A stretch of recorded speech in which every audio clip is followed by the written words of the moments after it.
other side. That's right.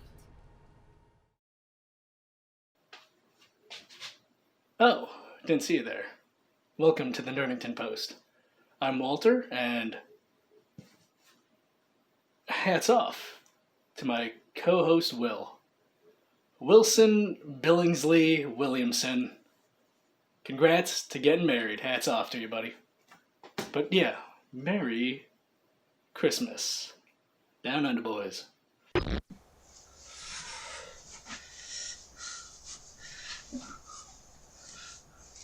But once again, Merry Christmas. Happy Christmas for the Brits. Not saying happy holidays because this episode is releasing on Christmas, but every other holiday happening around. Have a good time, baby. And once again, hats off to Will. Congratulations. Dunking on Dipshits. It's Christmas, baby. Don't think about the Dipshits. Focus on people you love, the people who love you, and the nerd shit you love. Like comic books and video games. And Wonder Woman 1984. Which, hopefully I'm going to watch that in theaters today. Because it's Christmas and it's coming out. But if you don't want to risk going to a theater, HBO Max, baby. Which, if you bought a physical copy of Cyberpunk 2077, it was distributed internationally by Warner Brothers, and it comes with a code for a free month of HBO Max. But in my copy, it came with 2 codes, so 2 free months, baby. Christmas came early. News. What news is there? It's Christmas. News is you got some great gifts. Hopefully you had some eggnog. And hopefully, you're having some delicious Christmas ham. And you're going to pass that through your digestive system. Real easy. But really, the biggest news is the giant clusterfuck that is the launch of Cyberpunk 2077. At this stage, I have over 150 hours into it. Game came out 2 weeks ago. I've gotten every ending. Haven't created alternate characters with life paths, but again, like we said last week, I'm playing on PC. Will's playing on Xbox Series X. We're having a good time. Just announced while we were recording last episode, Cyberpunk 2077 got delisted from the PlayStation Store.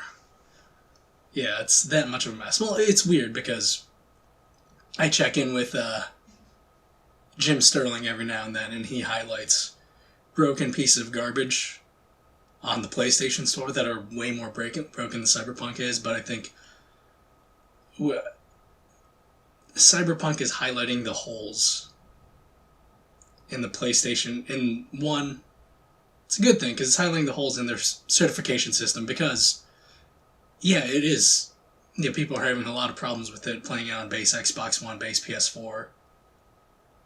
But those console holders certified it, and they had to review the game and clear it before putting it on the Microsoft and PlayStation Store. So clearly, why didn't they fail certification for Cyberpunk?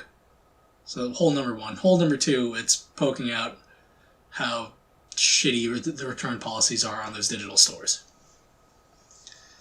So, it's a good thing. But again, there's still loads of broken pieces of shit on those console storefronts that are supposed to be more of a, closed ecosystem. Whereas Steam, you could, it's full of trash. You could just post whatever you want on there. But, the whole thing, console, it's it's just easier for the consumer. But then, nah, you still have pieces of shit on there that you let slide.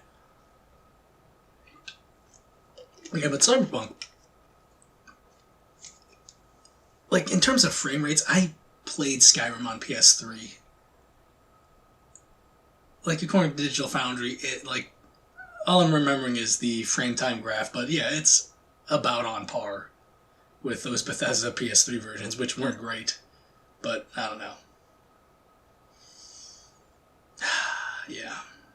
But knowing their track record,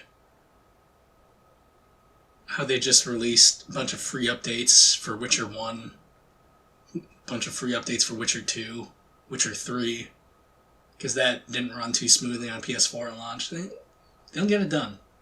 I have faith in them. And they have to get it done or else their reputation's just completely shot. I don't know which way I have my hair going. This way. So hopefully, hopefully the boys at CDPR who had to work mandatory overtime and crunch their asses off, hopefully they get, as much of them get as a break, because they made a quality game. Asterisk, of course. I hope, I'm excited to see where that game goes in 2021. I really am. Because, again, like I said, I've gotten all the endings, put 150 hours into it, and I will be creating at least one more character. Yeah. It's on par with The Witcher 3, if not better. It's just a shame that's mired in this controversy. There also is a potential lawsuit from their investors because they misrepresented the product they were selling. Because most people are playing it on those base consoles. PS4, Xbox One, they have the largest install base, so those people are in for a bad time. And investors feel misled, rightfully so, because, again, asterisk. It's true they didn't show the base PS4 and Xbox One versions, but if you know anything about CD Projekt Red is a PC-first developer, and everything they showed, they were transparent that this is all footage running on high-end PC hardware. So you have to know that, base consoles aren't going to look that good, and frankly, they look worse than we were expecting. But yeah. They should have just made it Series, Xbox Series, and PS5, and PC. And then, like what they did with Witcher 2 on 360, just take a year or two to fully optimize it, and then pop it on there. Or just I don't know. Pop it on PS4 and Xbox One. But yeah, it's a shame. Nobody's talking about the quality of the game, the game's content. Just they're talking about the bugs and the poor performance and whatnot. And those artists, they did a good job. The writers did a great job. The gameplay is great too. It's immersive simmy. It doesn't have the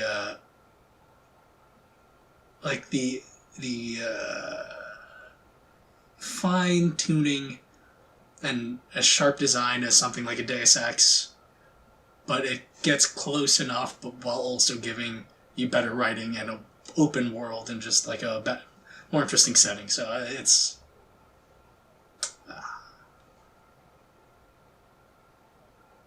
So yeah,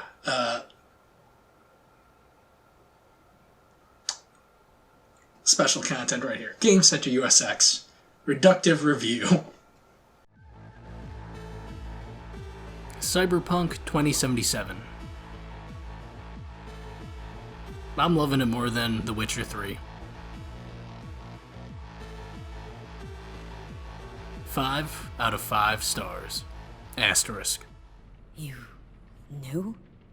All the board members knew.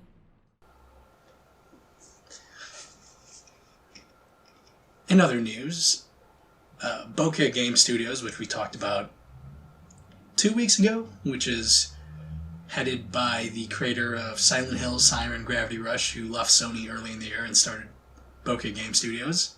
He confirmed that The new game that the studio's working on is a horror-themed action-adventure, which fits into his wheelhouse of what he's done before.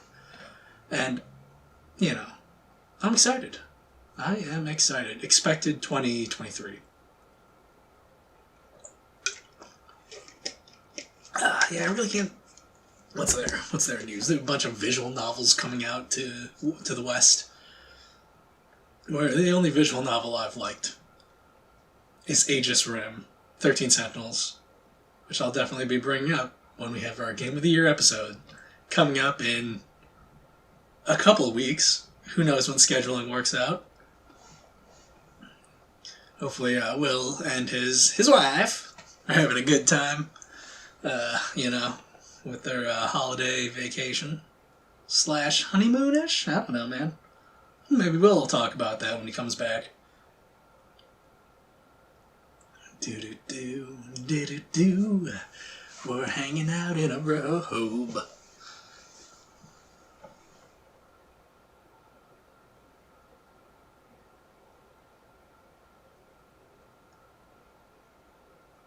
It's not all the news I care about right now, but, it's Christmas. What are you doing watching me? Watching the Nerdington post.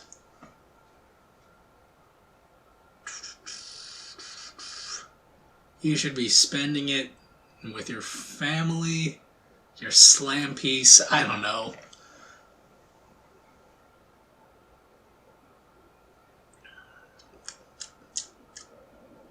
Ooh, right. If you're into Dragon Ball Fighters, which I'm not really into it, but if you're into Dragon Ball at all, Super Baby 2 is coming to the roster, and they teased Super Saiyan 4 Gogeta, so that's, I just want Guilty Gear news. They should be revealing Anji gameplay, I think New Year's or early January, and then revealing the final character in the base game. I hope it's Dizzy or Elfelt, something like that. Testament, even. Testament. I think the Guilty Gear XX Accent Core Plus R Steam version, the GGPO netcode, is out of beta, I think, so that's cool if you want to catch up on Guilty Gear. It's been pretty cheap on Steam, like $3. So yeah, play one of the best fighting games out there from the PS2 era in buttery ass netcode that's smooth as a fibrous stool.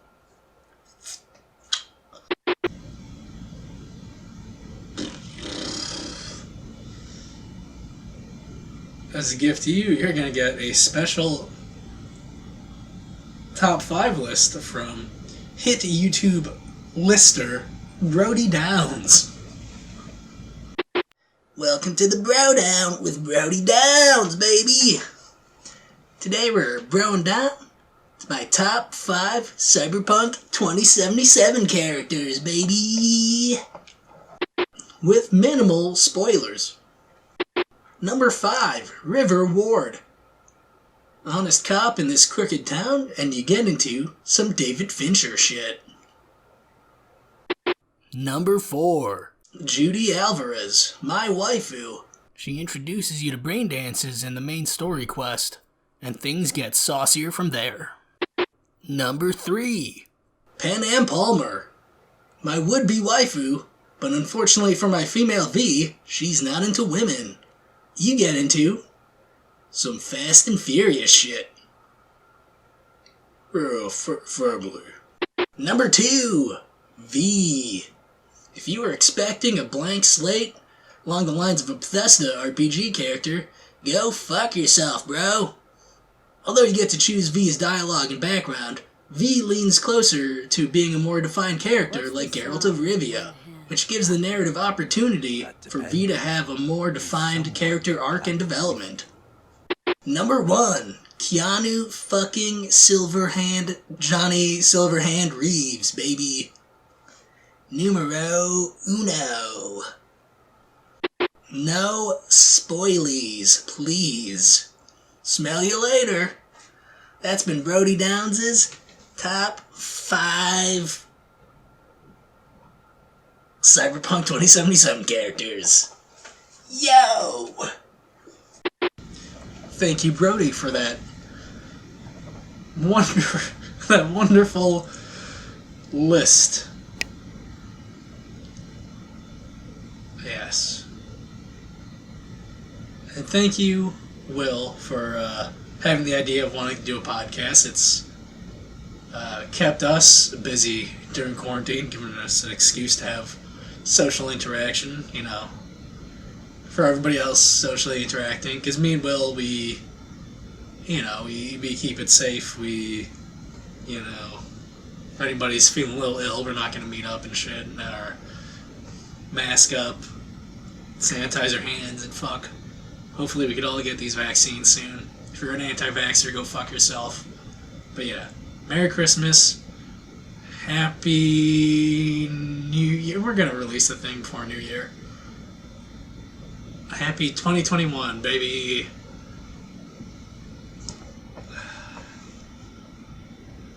And thank you for watching.